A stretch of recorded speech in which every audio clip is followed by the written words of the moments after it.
السلام علیکم ورحمۃ اللہ تعالی وبرکاتہ۔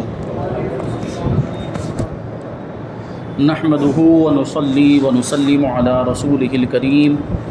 اما بعد فاعوذ باللہ من الشیطان الرجیم، بسم اللہ الرحمن الرحیم۔ ان اللہ وملائکته یصلون علی النبی یا ایہا الذین آمنوا صلوا علیہ وسلموا تسلیما۔ اللہم صل علی سیدنا ومولانا محمد معدن الجود والکرم وآلہ الکرام وابنہ الکریم وبارک وسلم صلاۃ وسلام علیک یا رسول اللہ صلی اللہ تعالی علیہ وسلم۔ سورہ بقرہ آیت نمبر 177 کی تفسیر جاری ہے۔ اس آیت کریمہ کے اندر نیکیوں کے مختلف طریقے بیان کیے گئے اور ان کی تفاصیل، مال خرچ کرنے کا بھی تذکرہ اس میں آیا۔ تو مال خرچ کرنے کے 7 مصرف کے بارے میں بتایا گیا، اس میں سے 4 کی تفصیل بیان کی گئی تھی۔ 5ویں کے بارے میں فرماتے ہیں سائلوں کو دینا، یعنی مانگنے والوں کو دینا، اور اس کی بھی کچھ وضاحت اس سے پہلے والے درس میں ہوئی تھی کہ کس کے لیے مانگنا جائز ہے، کس کے لیے سوال کرنا جائز ہے، اور جن کے لیے سوال کرنا جائز ہے انہی کو دینا بھی جائز ہے، اور جن کے لیے سوال کرنا جائز نہیں ان کو دینا بھی جائز نہیں ہے۔ اور اس سے پہلے بتایا گیا تھا کہ جس کے پاس ایک وقت کا بھی کھانا نہ ہو، کچھ بھی نہ ہو، اس کے لیے مانگنا جائز ہے اور ایسے کو دینا بھی جائز ہے۔ اور جس کے پاس ابھی کے، جیسے مثال کے طور پر ابھی دوپہر کا وقت ہے اور دوپہر کے کھانے کا انتظام ہے، تو اس کے لیے شام کے کھانے کے لیے مانگنا جائز نہیں، سوال کرنا جائز نہیں، اور ایسے کو دینا بھی جائز نہیں۔ یاد رہے کہ صرف اس سائل کو اپنا مال دے سکتے ہیں جسے سوال کرنا شرعی طور پر جائز ہو، جیسے مسکین کا مطلب یہ ہوتا ہے جس کے پاس کچھ بھی نہ ہو، جہاد اور علم دین حاصل کرنے میں مشغول افراد وغیرہ، کہ جب اسلامی حکومت تھی اور اس وقت جہاد وغیرہ کے معاملات تھے، تو جہاد کی تیاری کے لیے بسا اوقات مال اور دیگر چیزوں کی ضرورت پیش آتی تھی، تو وہاں پر اپنا مال خرچ کریں تو اس میں ثواب ملتا۔ اور علم دین حاصل کرنے، جیسے طالب علم ہے جو دارالعلوم میں پڑھتے ہیں، ان کو دینا اور ان کی مدد کرنا یہ اچھا کام ہے۔ اور جسے سوال کرنا جائز نہیں، اس کے سوال پر اسے دینا بھی ناجائز ہے،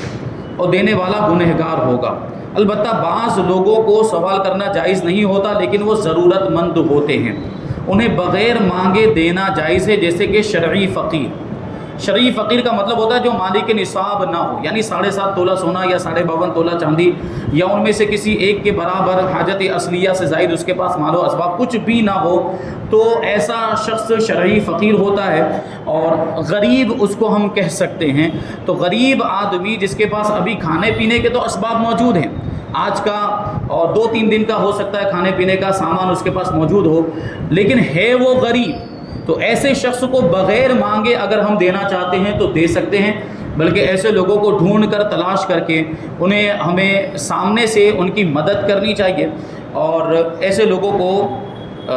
مال وغیرہ پہنچانا چاہیے، کھانے پینے کا سامان وغیرہ پہنچانا چاہیے۔ صدر الشریعہ مفتی امجد علی اعظمی رحمۃ اللہ تعالی علیہ فرماتے ہیں، آج کل ایک عام بلا یہ پھیلی ہوئی ہے کہ اچھے خاصے تندرست چاہیں تو کما کر اوروں کو کھلائیں، مگر انہوں نے اپنے وجود کو بیکار قرار دے رکھا ہے۔ کون محنت کرے، مصیبت جھیلے، بے مشقت یعنی بغیر تکلیف کے جو ملے تو تکلیف کیوں برداشت کرے۔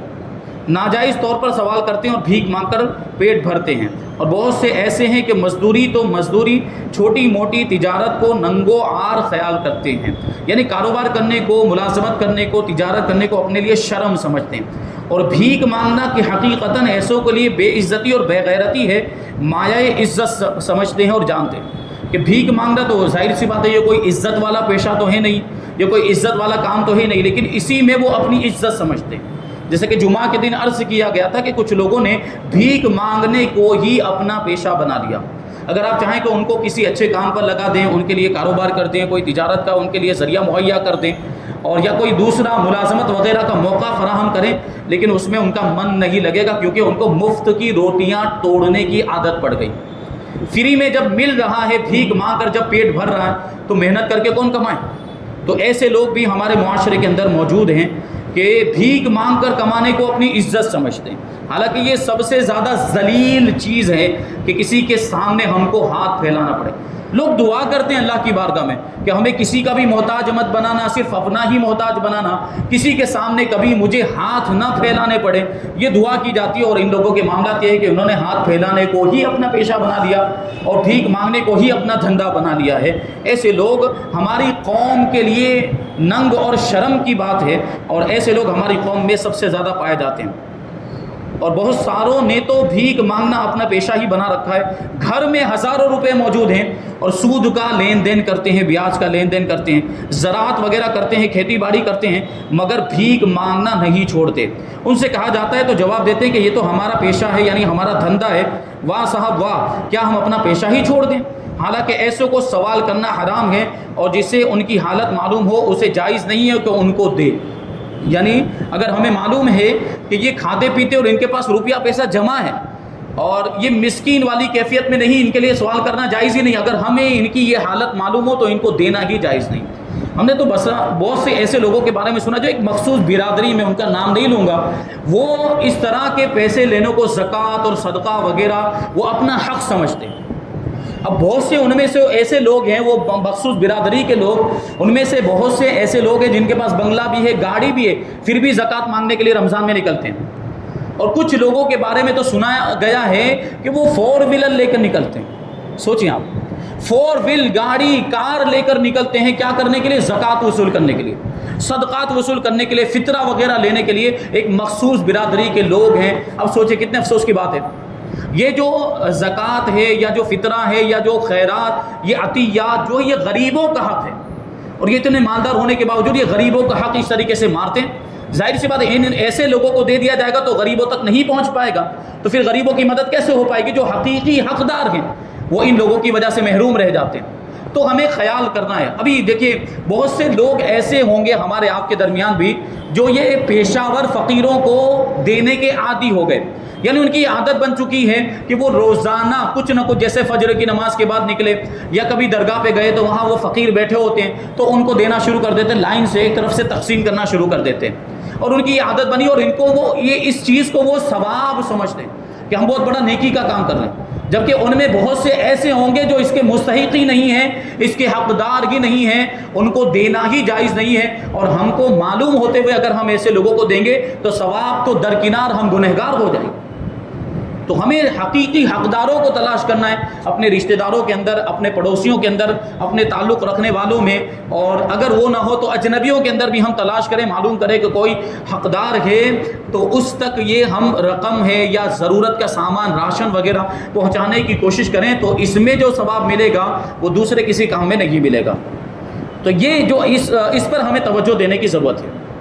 نمبر 6، گردنیں چھڑانے میں خرچ کرنا۔ گردنیں چھڑانے سے غلاموں اور لونڈیوں کو آزاد کرنا مراد ہے، اور اب تو لونڈی غلاموں کا زمانہ ہی نہیں، یہ تو پرانے زمانے میں ہوتے تھے۔ حضرت ابو ہریرہ رضی اللہ تعالیٰ عنہ بیان کرتے ہیں کہ حضور اقدس صلی اللہ علیہ وسلم نے ارشاد فرمایا، جو مسلمان مرد کسی مسلمان مرد کو آزاد کرے گا، اللہ تعالیٰ غلام کے ہر عضو کے بدلے میں آزاد کرنے والے کے ہر عضو کو جہنم سے نجات دے گا۔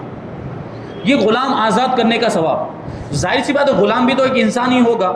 تو اس کے بھی تو اعضاء ہیں، ہاتھ پاؤں وغیرہ، سر، جو کچھ بھی ہے، تو اس کے اعضاء کے بدلے میں، یعنی جسم کے حصوں کے بدلے میں اللہ تبارک و تعالیٰ آزاد کرنے والے کے ان حصوں کو اور ان اعضاء کو جہنم سے نجات عطا فرما دے گا۔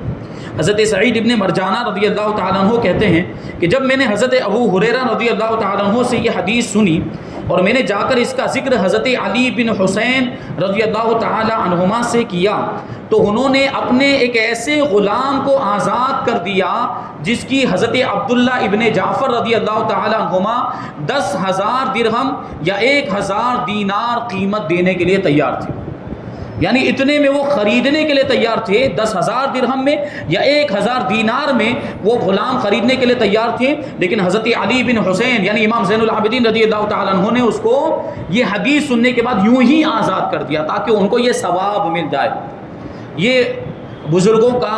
نیکیوں کو حاصل کرنے کا جذبہ کہ نیکیوں میں کیسی وہ سبقت کرتے تھے۔ دیکھیے ایک حدیث ان کو پتہ چلی تو فوراً اس پر انہوں نے عمل کیا۔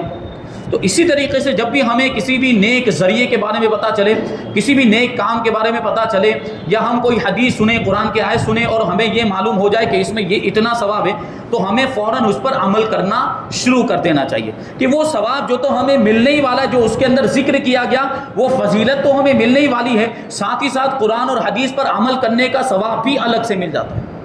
تو اس پر دھیان رکھنا ہے۔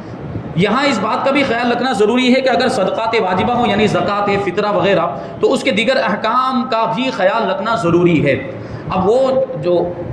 جیسے زکوٰۃ ہے تو وہ مخصوص جگہوں پر ہی دی جا سکتی ہے، جو اس کا مصرف ہے، جیسے شرعی فقیر ہیں، مسکین ہیں، مقروض ہے، اور اسی طریقے سے فی سبیل اللہ ہے، مسافر وغیرہ، جو اس کے مصارف ہے زکوٰۃ اور صدقات واجبہ وہیں پر دیے جا سکتے ہیں، اس کے علاوہ آپ دوسری جگہ پر نہیں دے سکتے۔ تو وہ اس کے جو ضروری مسائل ہے پھر وہ جاننا ضروری ہے اور اس کے مطابق عمل کرنا ضروری ہے۔ اب یہاں پہ فرماتے ہیں کہ راہ خدا میں کیسا مال دینا چاہیے۔ اللہ تعالیٰ کی راہ میں رضائے الہی کی خاطر اللہ کی خوشنودی حاصل کرنے کے لیے پیارا مال دینا چاہیے، یعنی جو مال ہم کو پسند ہو وہ مال دینا چاہیے۔ نیز زندگی اور تندرستی میں دینا چاہیے، یعنی جب ایک دم بڑھاپا آ گیا یا بالکل ایک آخری وقت آ گیا کہ مرنے کے قریب ہو گیا، اب صدقات و خیرات کر رہا، اب کیا مطلب؟ اللہ تبارک و تعالیٰ کو تندرستی کی عبادت زیادہ پسند ہے، اور جوانی میں جو عبادت کی جائے وہ اللہ تبارک و تعالیٰ کو زیادہ پسند ہے۔ تو جوانی کے عالم میں، تندرستی کے عالم میں، اور اپنا پسندیدہ مال جو ہو وہ اللہ کی راہ میں خرچ کرنا چاہیے۔ تو تندرستی میں اپنا مال خرچ کرے جب خود اسے بھی مال کی ضرورت ہو،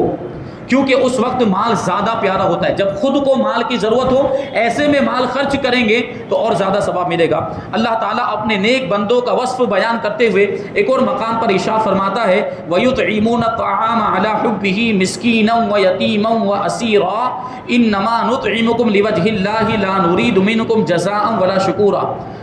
کہ اللہ کی راہ میں خرچ کرنے والے اور وہ اللہ کی محبت میں مسکین اور یتیم اور قیدی کو کھانا کھلاتے ہیں اور کہتے ہیں کہ ہم تمہیں خاص اللہ کی رضا کے لیے کھانا کھلاتے ہیں، ہم تم سے کوئی بدلہ یا شکریہ نہیں چاہتے، کیونکہ ثواب کی امید اللہ سے رکھنی چاہیے۔ دنیا والے زیادہ سے زیادہ ہمیں کیا دے سکتے ہیں؟ یہ دو لفظ شکریہ کے ادا کر دیں گے، یا اس کے بدلے میں ہو سکتا ہے کہ دنیا میں کوئی فائدہ پہنچا دے، لیکن حقیقی فائدہ تو آخرت کا فائدہ جو ہمیں اللہ کی بارگاہ سے ملے گا۔ تو ہمیں امید اللہ کی بارگاہ ہی سے رکھنی چاہیے کہ ہم جو کچھ بھی صدقات خیرات کر رہے ہیں، کھانا کھلانے، غریبوں کی مدد کر رہے ہیں، اللہ تبارک و تعالی ہمیں اس پر ثواب عطا فرمائے اور آخرت کا ثواب ہمیں ملے، جو سب سے بہترین ثواب اور سب سے بہترین بدلہ ہے۔ اور ایک مقام پر اللہ تعالیٰ ارشاد فرماتے ہیں لن تنالوا البر حتى تنفقوا مما تحبون، کہ تم ہرگز بھلائی کو نہیں پا سکو گے جب تک راہ خدا میں اپنی پیاری چیز خرچ نہ کرو۔ اور پیاری چیز خرچ کرنے کی ایک مثال میں نے اس سے پہلے دی تھی کہ جیسے صدقہ جب ہم ادا کرتے ہیں، فطرہ جب ادا کرتے ہیں تو گیہوں کے ذریعے ادا کرتے ہیں، تو گیہوں مختلف قسم کا ہوتا ہے، اس میں الگ الگ کوالٹی ہوتی ہے۔ ایک معمولی قسم کا جو بہت سستا ہوتا ہے 10-15 روپے میں مل جائے گا، اور ایک درمیانی قسم کا 40-50 ہزار کا، اور ایک اس سے بھی مہنگا ہوگا۔ تو ہمیں اپنی حیثیت کے مطابق یہ صدقہ بھی اگر نکال دیں تو اگر ہم بہت اچھا بہت زیادہ مالدار ہیں تو اچھے قسم کے جو اس میں سب سے اعلیٰ قسم کے گیہوں ہیں وہ گیہوں ہمیں صدقے میں دینے چاہیے، یا جو ہم اپنے گھر میں کھاتے ہیں جس انداز کا اناج اور جس طرح کے گیہوں ہم اپنے گھر میں کھاتے ہیں اسی طرح کے گیہوں ہمیں صدقے میں بھی دینا چاہیے۔ اس طرح کریں گے تو ہمیں زیادہ ثواب ملے گا۔ حضرت ابو ہریرہ رضی اللہ تعالیٰ عنہ فرماتے ہیں کہ ایک آدمی نبی کریم صلی اللہ علیہ وسلم کی بارگاہ میں حاضر ہو کر عرض گزار ہوا کہ یا رسول اللہ صلی اللہ تعالیٰ علیہ وسلم، کون سا صدقہ ثواب کے لحاظ سے بڑا ہے، یعنی کون سے صدقے میں ثواب زیادہ ہے؟ اللہ کے رسول صلی اللہ علیہ وسلم نے ارشاد فرمایا جب کہ تم تندرستی کی حالت میں صدقہ دو، صحت ہو، سلامتی ہو، یعنی آدمی بالکل آخری اسٹیج میں، بالکل آخری جو بیماری جس کو مرض الموت کہا جاتا ہے، جس کے بعد آدمی مر جاتا ہے، اس کیفیت میں نہ پہنچا، اس سے پہلے جو تندرستی اور صحت کا زمانہ ہے اس زمانے میں صدقہ دو، اور تمہیں خود مال کی ضرورت ہو اور تنگ دستی کا یعنی غریبی کا خوف ہو اور مالداری کا اشتیاق بھی ہو یعنی مالدار بننے کا شوق بھی ہو، ایسے میں صدقہ دو تو تمہیں اور زیادہ ثواب ملے گا۔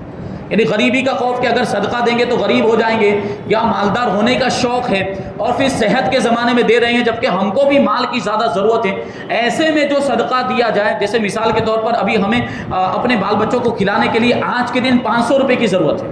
اور ہمارے پاس 600 روپے ہیں، تو اگر ہم 500 روپے اپنے اہل و عیال کے لیے نکالنے کے بعد جو 100 روپے بچے ہیں وہ صدقہ کر دیں گے تو اللہ تبارک و تعالیٰ اس کے بدلے میں ہمیں بہت بڑا ثواب عطا فرمائے گا، اور ہو سکتا ہے کہ ہمارے مال میں اور زیادہ برکت ہو جائے۔ آج اللہ نے 500 روپے دیے تو کل 2000 روپے آ جائے۔ اللہ تبارک و تعالیٰ صدقہ دینے کے بدلے میں اس کی برکت عطا فرماتا ہے اور اس مال میں اضافہ ہو جاتا ہے۔ تو یہ جو کیفیات ہیں، تندرستی کی حالت میں جو ہے کہ صدقہ کرنا چاہیے۔ یہ نہ ہو کہ جان گلے میں آ پھنسے، یعنی بالکل آخری وقت آ جائے اور کہے کہ اتنا فلاں کے لیے اور اتنا فلاں کے لیے، حالانکہ اب تو وہ فلاں کا ہو چکا، یعنی اب مرنے کا وقت آ گیا، اب آدمی مر جائے گا تو اس کا مال خود بخود اس کے وارثوں میں تقسیم ہو جانے والا ہے۔ تو اب یہ صدقہ کرو یا یہ دو، آخری وقت میں کہنے کا کیا مطلب؟ جو کچھ بھی صدقہ کرنا ہے وہ تو زندگی میں کرنا چاہیے، یعنی تندرستی کی حالت میں کرنا چاہیے، صحت کی حالت میں کرنا چاہیے، اسی کا زیادہ ثواب ملتا ہے۔ وَأَقَامَ الصَّلَاةَ وَآتَى الزَّكَاةَ، اور نماز قائم رکھے اور زکوٰۃ دے۔ آیت کے اس حصے میں نیکی کا تیسرا اور چوتھا طریقہ بیان کیا گیا کہ فرض نمازیں ان کے ارکان و شرائط کے ساتھ ادا کرے اور اس کے مال میں جو زکوٰۃ واجب ہو اسے بھی ادا کرے۔ یہ بھی ایک نیکی کا بہت بڑا ذریعہ اور طریقہ۔ وَالْمُوفُونَ بِعَهْدِهِمْ، اور اپنے عہد کو پورا کرنے والے۔ یہاں نیکی کے 5ویں طریقے کو بیان کیا جا رہا ہے، اور اس آیت میں عہد سے سارے جائز وعدے مراد ہیں، یعنی مومن جب بھی کوئی وعدہ کرے تو پھر اس وعدے کو پورا کرنا چاہیے، وعدہ خلافی نہیں کرنی چاہیے۔ خواہ اللہ تعالیٰ سے کیے ہوں وہ وعدے، یا رسول کریم صلی اللہ علیہ وسلم سے وعدہ کیا ہو، یا اپنے شیخ سے یعنی پیر و مرشد سے کوئی وعدہ کیا ہو، یا نکاح کے وقت بیوی سے کوئی وعدہ کیا، یا کسی اور سے، جیسے حکمرانوں سے وعدے کیے جاتے ہیں، یا حکمران عوام سے جو وعدے کرتے ہیں، جو لیڈر یا نیتا بن جاتے ہیں، اور جب نیتا بننے والے ہوتے ہیں ووٹ وصول کرنے کے لیے آتے ہیں، اس وقت بڑے بڑے وعدے کرتے ہیں کہ ہم یہ کر دیں گے، ہم یہ کر دیں گے، ہم یہ بنا دیں گے، یہ پل بنا دیں گے، سڑک بنا دیں گے، وغیرہ وغیرہ۔ لیکن جب نیتا بن جاتے ہیں، جیت جاتے ہیں الیکشن کے اندر، تو سارے وعدے وہ بھول جاتے ہیں۔ اگر مومن ہے تو وعدہ خلافی کا وبال اس کے اوپر ہوگا، بشرطے کہ جائز وعدے ہوں۔ یہ وعدے پورے کرنے، تو کون سے وعدے پورے کرنے؟ جائز وعدے پورے کرنے، ناجائز وعدوں کو پورا کرنے کی اجازت نہیں۔ جیسے مثال کے طور پر اگر کسی نے کسی شخص سے یہ وعدہ کر دیا کہ معاذ اللہ میں اس اتوار کو تمہیں فلم دیکھنے کے لیے لے کر جاؤں گا، میں تم سے وعدہ کرتا ہوں، تو اب یہ وعدہ پورا کرنے کی اجازت نہیں، یہ تو گناہ کا وعدہ ہے، یہ تو ناجائز وعدہ ہے، ایسا وعدہ پورا کرنے کی اجازت ہی نہیں، بلکہ ایسا وعدہ کرنا ہی نہیں چاہیے۔ مومن کے لیے اجازت ہی نہیں کہ اس طرح گناہ کے وعدے کرتا پھرے۔ آگے فرماتا ہے اللہ تعالیٰ کہ وَالصَّابِرِينَ فِي الْبَأْسَاءِ وَالضَّرَّاءِ وَحِينَ الْبَأْسِ، مصیبت اور سختی میں اور جہاد کے وقت صبر کرنے والے۔ آیت کے اس حصے میں نیکی کے 6 طریقے کا بیان ہے کہ فقر و فاقہ، غریبی اور بیماری وغیرہ کی مصیبت و سختی میں اور اللہ کی راہ میں ہونے والی جنگ میں جہاد کے وقت صبر کیا جائے، تو اس کا بھی بڑا ثواب ہے۔ یہاں پہ صبر کے تعلق سے ذکر کیا، حالانکہ اس سے پہلے سورہ بقرہ کی آیت نمبر 153 میں صبر کے درجات اور صبر کے مقامات اور صبر کے اندر کیا فضیلتیں اور اس کے اندر کیا ثواب ہے وہ وہاں پر بیان گزرا۔ آگے اللہ تعالیٰ ارشاد فرماتا ہے اولئک الذین صدقوا واولئک هم المتقون، یعنی یہ اوپر جتنے بھی اوصاف بیان کیے گئے، جتنے بھی خوبیاں بیان کی گئی،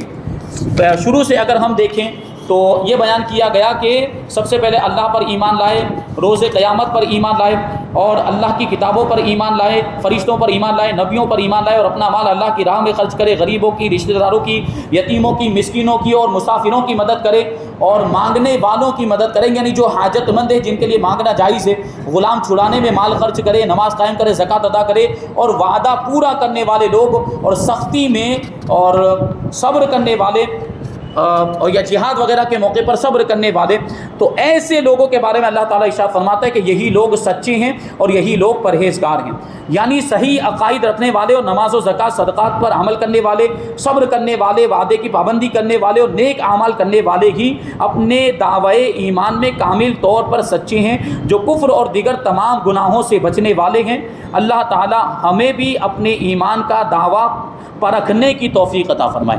کہ ہم ان ساری چیزوں پر عمل کر رہے ہیں کہ نہیں۔ اگر ہم مومن ہیں، ہم کلمہ پڑھتے ہیں، تو یہ سارے تقاضے جو ایمان کے ہیں یہ ان تقاضوں کو ہم پورا کر رہے ہیں کہ نہیں کر رہے ہیں، اور یہ جو نیکی کے کام اس میں آیت کریمہ کے اندر شمار کرائے گئے وہ نیکی کے کام ہم کرتے ہیں کہ نہیں کریں۔ ہمیں اس کا محاسبہ کرنا چاہیے اور ہمیں غور و فکر کرنا چاہیے کہ ہم کتنے گناہوں کے کام کرتے ہیں اور کتنے نیکیوں کے کام کرتے ہیں، اور اس کا جائزہ لینے کے بعد گناہوں کے کاموں کو کم کرنے کی کوشش کرنی چاہیے، بلکہ یہ کوشش کرنی چاہیے کہ گناہوں کے کام بالکل ختم ہو جائیں اور نیکیوں کے کام اس میں اضافہ کرنے کی کوشش کرنی چاہیے، جتنا ہو سکے اتنا نیکیوں کے کام ہمیں کرنے چاہیے۔ اللہ تبارک و تعالیٰ کی بارگاہ میں دعا ہے کہ ہمیں زیادہ سے زیادہ نیک کام کرنے کی توفیق عطا فرمائے اور گناہوں سے بچنے کی توفیق عطا فرمائے، اور اس آیت کریمہ کے اندر جتنے بھی نیک کام شمار کرائے گئے ان سارے نیک کاموں پر ہم سب کو عمل کرنے کی توفیق عطا فرمائے، اور جن کے اسباب مہیا نہیں ہیں ان نیک کاموں کے اسباب ہمارے لیے اللہ تبارک و تعالیٰ مہیا فرمائے، اور نور قرآن سے ہم سب کے دلوں کو روشن اور منور فرمائے۔ وما علینا الا البلاغ۔